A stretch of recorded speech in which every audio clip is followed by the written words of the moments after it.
রাতে বাংলাদেশ ফ্যাসিবাদের তীর্থভূমি মুক্ত হবে বলে মন্তব্য করেছেন বৈষম্য বিরোধী ছাত্র আন্দোলনের আহ্বায়ক হাসনাত আব্দুল্লাহ।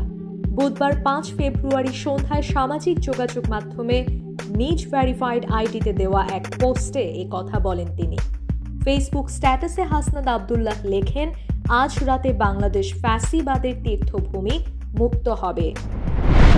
দেশে আওয়ামী লীগ নামে কেউ রাজনীতি করতে পারবে না বলে মন্তব্য করেছেন বাংলাদেশ জাতীয়তাবাদী দল বিএনপির স্থায়ী কমিটির সদস্য সালাহ উদ্দিন আহমেদ। বুধবার ৫ ফেব্রুয়ারি জাতীয় প্রেস ক্লাবের তোফাজ্জল হোসেন মানিক মিয়া হলে আঞ্চলিক সম্পাদক পরিষদ আয়োজিত জাতীয় ঐক্য ও বর্তমান বাস্তবতা শীর্ষক আলোচনা সভায় সালাহ উদ্দিন আহমেদ এ মন্তব্য করেন। সংবিধানের মূল নীতিতে মহান আল্লাহর ওপর আস্থা ও বিশ্বাস পুনঃস্থাপন সহ ৮ বিষয়ে একমত হয়েছে খেলাফত মজলিস ও আমার বাংলাদেশ পার্টি এবি পার্টি।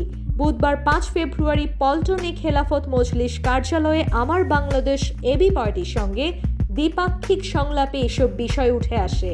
খেলাফত মজলিসের পক্ষ থেকে রাজনৈতিক দলসমূহের মধ্যে ঐক্য সৃষ্টি ও ফ্যাসিবাদ বিরোধী জাতীয় ঐক্য সুসংহত করার জন্য ধারাবাহিক সংলাপের অংশ হিসেবে এ সংলাপ অনুষ্ঠিত হয়। বিদ্যুৎ খাতে অর্থ সংকট থাকার পরও দাম আপাতত বাড়ছে না বলে জানিয়েছেন অন্তর্বর্তী সরকারের বিদ্যুৎ, জ্বালানি ও খনিজ সম্পদ উপদেষ্টা মোহাম্মদ ফাউজুল কবির খান। তিনি বলেন, আগামী রমজানে দেশে বিদ্যুৎ সরবরাহ পরিস্থিতি স্বাভাবিক রাখার সর্বোচ্চ চেষ্টা করা হবে। বুধবার ৫ ফেব্রুয়ারি বিকেলে রাজধানীর বিদ্যুৎ ভবনে আন্তঃমন্ত্রণালয় সভা শেষে সাংবাদিকদের এসব কথা বলেন তিনি। Ashulia Titas gas transmission and distribution PLC অভিযান চালিয়ে ৫ শতাধিক বাসাবাড়ির অবৈধ গ্যাস সংযোগ বিচ্ছিন্ন করেছে।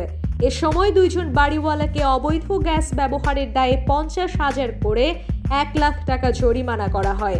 আজ সকাল থেকে আশুলিয়ার গোরাট এলাকায় জ্বালানি ও খনিজ সম্পদ বিভাগের নির্বাহী ম্যাজিস্ট্রেট মিল্টন রায় ও আশুলিয়া জোনাল বিপণন অফিসের ম্যানেজার প্রকৌশলী আবু সালেহ মোহাম্মদ খাদেম উদ্দিনের নেতৃত্বে কয়েক কিলোমিটার পর্যন্ত অভিযান চালিয়ে এসব অবৈধ সংযোগ বিচ্ছিন্ন করা হয়।